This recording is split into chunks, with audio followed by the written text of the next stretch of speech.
নমস্কার বন্ধুরা, আশা করি আপনারা সবাই ভালো আছেন।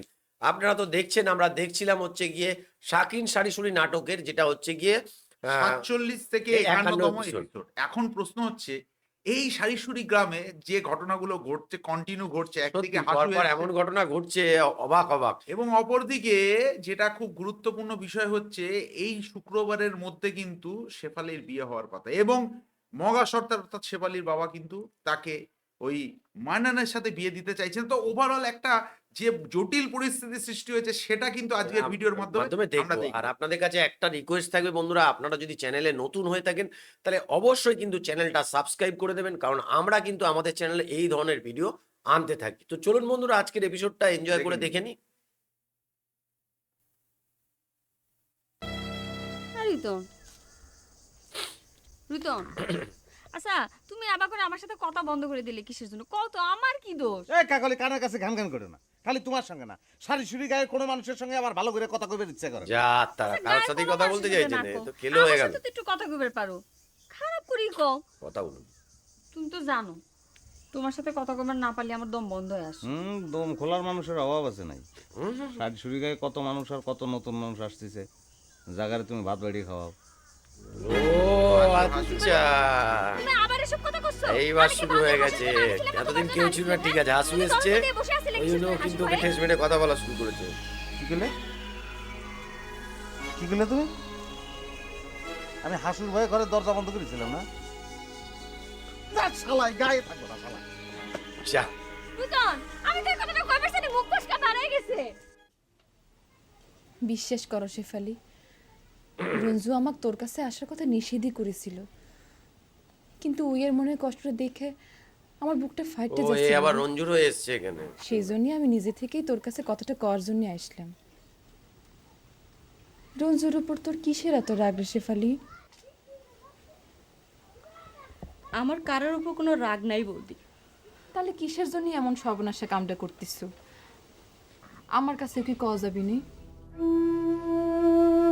একে মনে হয় বলতে পারে। আমার ইচ্ছে হচ্ছে কথাটা তোমার কাছে কই বৌদি, আর যদি কোনোদিন কারো কাছে কওয়া না হয় তুমি রঞ্জু ভাই কয়া দিও আমি তাকে কোনোদিনও ভালোবাসি নাই। সে শুধু শুধু আমার জন্য পাগলামো করেছে। আমার মন প্রাণ দিয়ে একজন মানুষের চাইছিলাম, স্বপ্নও দেখেছিলাম। যখন দেখলাম আমার সব কিছু তার কাছে মিথ্যা হয়ে গেছে, তখন আমার কাছে ওই হান্নান আর মান্নান সবই সমান বৌদি। তাই যদি হয় তাহলে রঞ্জু কি দোষ করলো ক? সে তো তোকে সত্যি সত্যি ভালোবাসে। সেই জন্যই তো তাকে আমি ঠকাবার চাই না। আমি জানি রঞ্জু ভাই একজন খুব ভালো মানুষ। আমি যাই না শুনে কিসের জন্য একজন ভালো মানুষের মনে কষ্ট দেব? না, এ তো একদম তার দারুণ চেয়ে কথা বরং ওই বলেছে। হান্নানের কি? মতো খারাপ মানুষকে যদি কষ্ট দিই তাও তো পাপটা কম হবে না, কি কব দি? কি জানি বোন,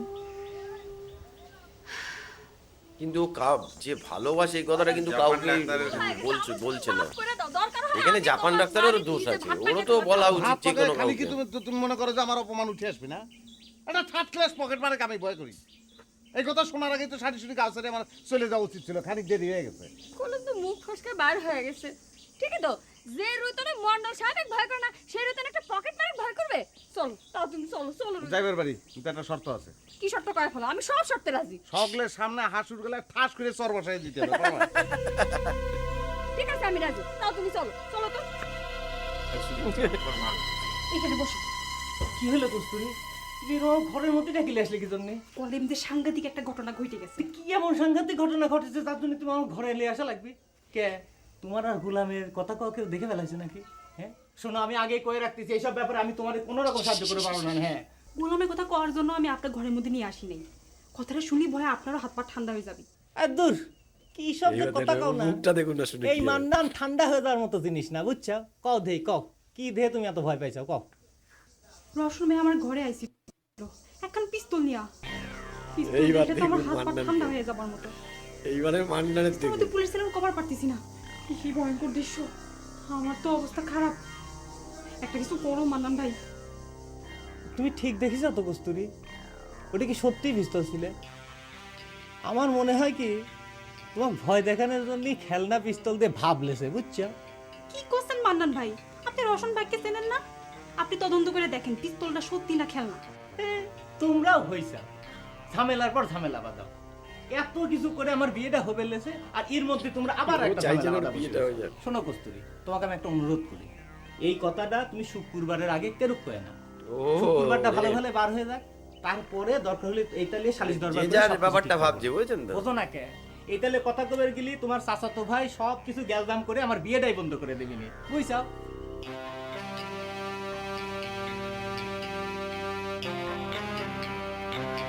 এ তো ভয় লাগছে মান্নানের।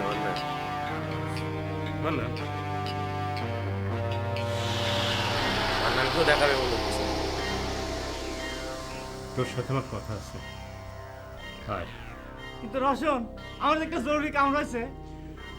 আমারটা আরো জরুরি। আয় আমার সাথে। চোখ দেখেছেন? ফুল কিন্তু হয়ে গেছে, শুকিয়ে গেছে। মান্নানের অবস্থা খারাপ, গ্যারেন্টি আছে। কে রসন, তুমি না করলে জরুরি কথা আছে, তা কিছুই তো কও না, আমি কোনে নিয়ে যাচ্ছাও? ভয় পেয়ে গেল মনে হচ্ছে। না, ভয় পাওয়ার তো কোনো কাম বাদে নেই রসন। তোমার কইলাম না আমার একটা জরুরি কাম রয়েছে, তোমার কি কথা এনে কয়ে ফেলাম। সব কথা তো সব জায়গায় পাওয়া যায় না দাদা। আড়ালে সব।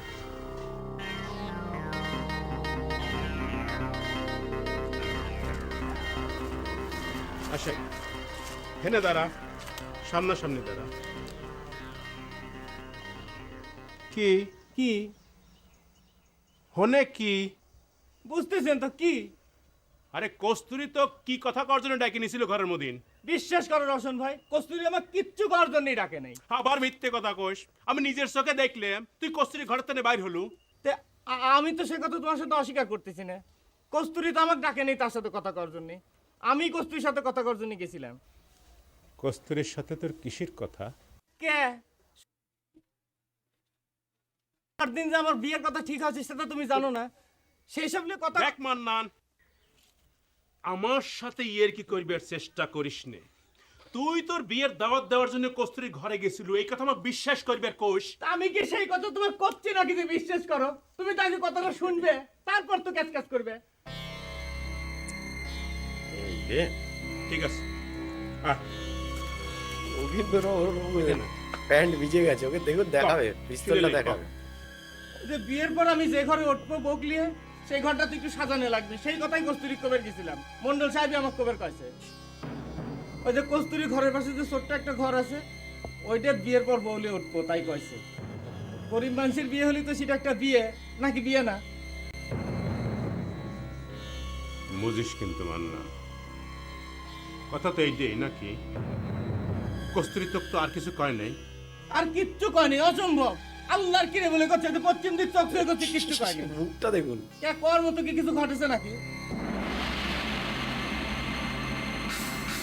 তুই যা, বাসস্থান দেখা যা। ও কি ভয় পাচ্ছে নাকি যে জিনিসটা দেখি যদি মন্ডল আবার পুলিশ অ্যারেস্ট করে দেয়? ওটাই ভয়। রসান দারুণ অভিনয় করছে। অসাধারণ অসাধারণ। এই রে, আবার জাপানি কোথায় এসছে? জার্মানি বলে দিয়েছিল বলে কেলে হয়ে গেছিল। এই কস্তুরীর সাথে দেখো। আপনি সেই ফরওয়ার্ড ম্যান না? যাক, আপনাকে পায়ে ভালোই হইলো। আপনার জন্য একটা জরুরি খবর আছে। আমার জন্য খবর কিসে? খবরটা ডাইরেক্ট আপনার না, যে আপনার কাছে চিঠি লাগে সেই গুলাম চোরের। তার খবর আপনি আমার দিয়ে পারছেন কি জন্য? আচ্ছা, আমি তো আপনার সেদিন কলাম আমি কাউকে কোনো চিঠি দেই নাই, সে কথা আপনার বিশ্বাস হয় না?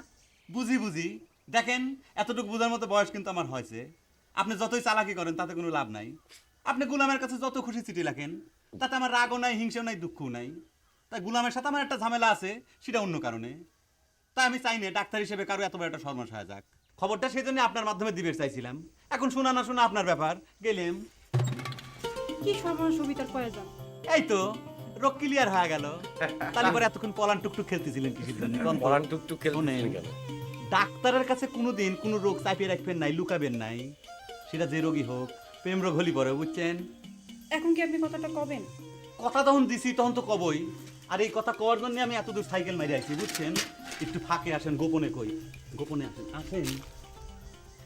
আপনি দেখতে ফাইন, সেই জন্য গোপন কথাগুলো আমি করছি।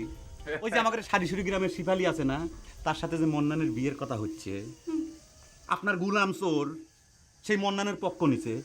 এই কথা শোনার পর শিপালির যে খালাতো ভাই আছে রঞ্জু ড্যাঞ্জারা চাওয়াল খেপে গেছে চেটে গেছে। শিপালিক সে মেলা দিন ধরে হাবুডুবু খাচ্ছে প্রেমে, মরার মতো অবস্থা বুঝছেন। দরগায় মানত করেছিল রঞ্জু, কোনো কাম হয় নাই দেখে এখন সে কিন্তু ডাইরেক্ট অ্যাকশনে যাওয়ার চেষ্টা করতেছে। যে কোনো মুহূর্তে চেটে ফায়ার হয়ে যে কোনো অঘটন ঘটা দিবে পারে। আপনি সেই জন্য কথাগুলো গুলামে কয়ে দিবেন, সিটির ভিতর লিখে দিবেন, দরকার হলে আমি আবার পড়ে দেবো। বিরাট সর্বনাশ হয়ে যাবে পারে বুঝছেন। এই রে মান্নান আবার ভাবছি এমন এর সাথে প্রেম টেম ইয়ে ভাবছি, একদম ওই জন্য চুপ করেও দেখবে।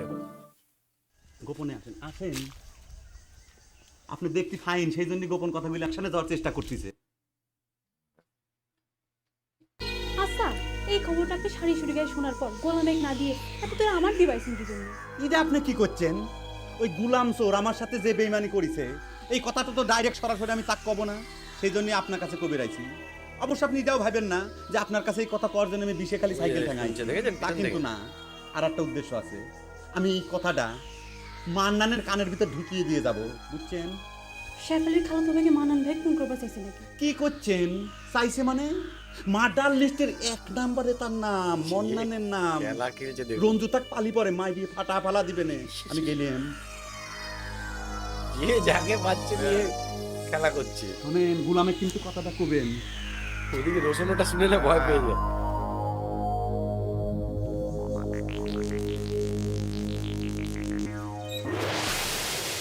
এই ধরেছে জাপান ডাক্তার। এটা কোন ধরনের ব্যাপার হলো ভাই? আপনি আচমকা আমার সাইকেলের সামনে এসে খাড়াইলেন। আমি যদি পাকা ড্রাইভার না হইতাম তাহলে তো একটা অ্যাক্সিডেন্ট হয়ে যেত। চালাচ্ছু তো একখান ভাঙা সাইকেল, কথাবার্তা করছু ট্রাক ড্রাইভারের মতো। তোর বাড়ি কনে, তোর নাম পরিচয় কি? আপনি তো খুবই তুই তুকারি করে কথা করছেন। আপনি কি সেই পরিচয়টা আগে দেন, আমি পরিচয় দেবো কিসের জন্য? আপনি তো আমাকে সাইকেল থামায় দাঁড় করাইলেন। ও তাই নাকি? তো আমার পরিচয় আমি একটু পরে দিচ্ছি। আগে তুই ক যে এতক্ষণ খাড়া খাড়া কস্তুরীর সাথে কথা কলু, কি কথা কলু ক? কস্তুরী? হ্যাঁ, তার মানে মন্ডল সাহেবের মেয়ের নাম কস্তুরী? দেখতে ফাইন না। মানে আমি একজন ডাক্তার, জাপান ডাক্তার আমার নাম। তার রুগীর সাথে তো অসুখ বিসুখ নিয়ে কথাবার্তা ডাক্তারের হবেরই পারে, তাই না? আমার পরিচয় তো পাইলেন, আমি ডাক্তার। কারণ আপনি কিটা সিরাকন পরিচয়টা দেন, আমি চলে যাই। আমার পরিচয় মনে কর যে আমি তোর বাপ। মনে করে তার বাপ হওয়া চলে না। আর তাছাড়া আপনার যে বয়স, আপনি যদি আমার বাপের পরিচয় না দিয়ে করতেন নিজে যে শালা সুমন্দি, তাও নয় মানি নেওয়া যাইতো বুঝছেন। এই শালা, তুই আমাকে শালা কয়ে ফেলালো। দাঁড়া, আগে তোর দাঁত আমি ভাঙিয়ে নেই। খবরদার, পুরা কাটা চাকু। আমি এবার কিন্তু রেডি হয়েই আইছি। বেশি বাড়াবাড়ি করলি পরে ধৈর্য এই পুরা ফাইরিয়ে দিয়ে তুই চলে যাবো। ফাইজলিমি পাইছাল তাই না? এই যে ফাইনালি পাইছো।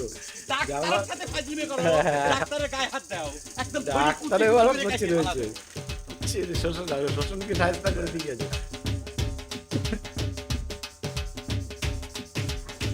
ওহ, অসাধারণ অভিনয়।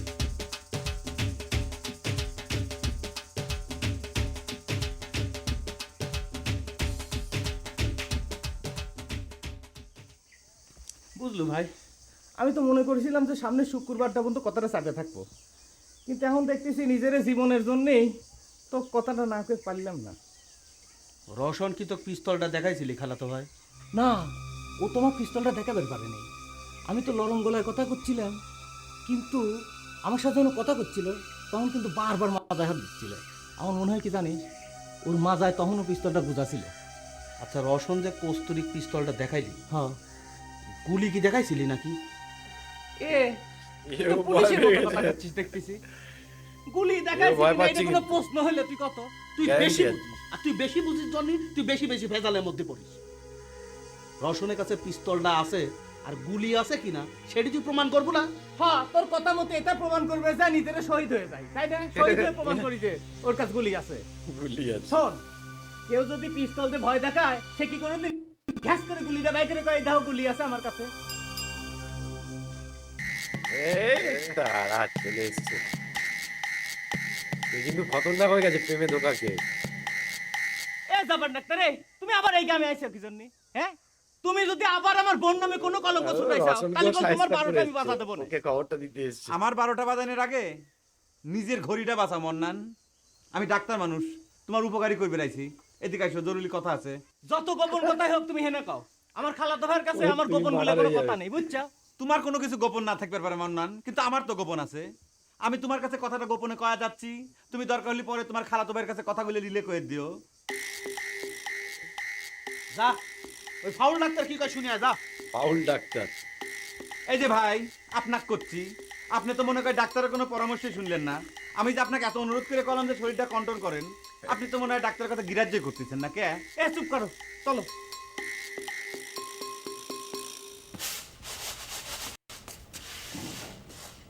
আবার কি নালিশ নিয়ে এসেছিস? কয় ফেলা? চাচি রওশন ভাই একটা আমার সাওয়াল কি তোগের উঠানে পুকুর কেটে ফেলেছে? আপনি রাগ হচ্ছেন কি জন্য? আগে তো আমার কথাটা শুনবেন। বন্ধুরা এপিসোড কিন্তু মারাত্মক ভাবে, সত্যি কথা বলতে আজকের এপিসোডটা হাসতে হাসতে পেট ব্যথা হয়ে গেল। জাপান ডাক্তারের যা অ্যাক্টিং, যেভাবে রোশন সবাইকে ভয় দেখাচ্ছে, রোশনকে যেভাবে, মানে এটা বোঝা গেল যে জাপান ডাক্তার প্রেমে আঘাত পেয়ে কিন্তু খতরনাক হয়ে গেছে। মানে সত্যি কথা বলতে একটা ভালো মানুষ যদি কোনো আঘাত পায় তারপরে কিরাম হয়ে যায়, সেটা কিন্তু এর চরিত্রে পুরোপুরি ফুটে উঠছে। এ কিন্তু নিজের প্রেম বাঁচাবার জন্য এবার কিন্তু ইয়ের কাছে চলে এসছে, কি ওটা, মান্নানের কাছে। মান্নানকে বলবে কিন্তু এবার তুমি মার্ডার হয়ে যাবে। এবং সব থেকে বড় ব্যাপার হচ্ছে যে নাটকটা যতটা এপিসোড গুলো এগোচ্ছে তত ইন্টারেস্টিং হয়ে যাচ্ছে, এবং নাটকের মাঝখানে আমরা কেন কোনো রিয়াকশন দিতে পারছি না, তার কারণ প্রত্যেকেই না, আমরা ইচ্ছা করেই কথা বলছি না, আমি স্টপ করে কথা বলতেই পারি, কারণ কি যারা দেখছেন তাদের অসুবিধা হবে, কারণ আপনারা একটা ইমোশন নিয়ে যেহেতু নাটকটা দেখছেন, সেখানে যদি বারবার আমি বন্ধ করে দেখাই সেই রিয়াকশনের আমার মনে হয় না কোনো লাভ হবে। সেই জন্যই আমরা পুরো নাটকটা দেখে শেষে বা আগে রিয়াকশন দিই। তো এই ছিল আজকের ভিডিও, আশা করি ভিডিওটা আপনাদের ভালো লেগেছে। এই ধরনের ভিডিও দেখতে চাইলে আমাদের চ্যানেলটাকে অবশ্যই কিন্তু সাবস্ক্রাইব করে নেবেন। আজকের মতো এখানেই শেষ করছি, আবার আপনাদের সাথে কালকে দেখা হবে একটা নতুন ভিডিওতে। ততক্ষণে সবাই ভালো থাকবেন, সুস্থ থাকবেন।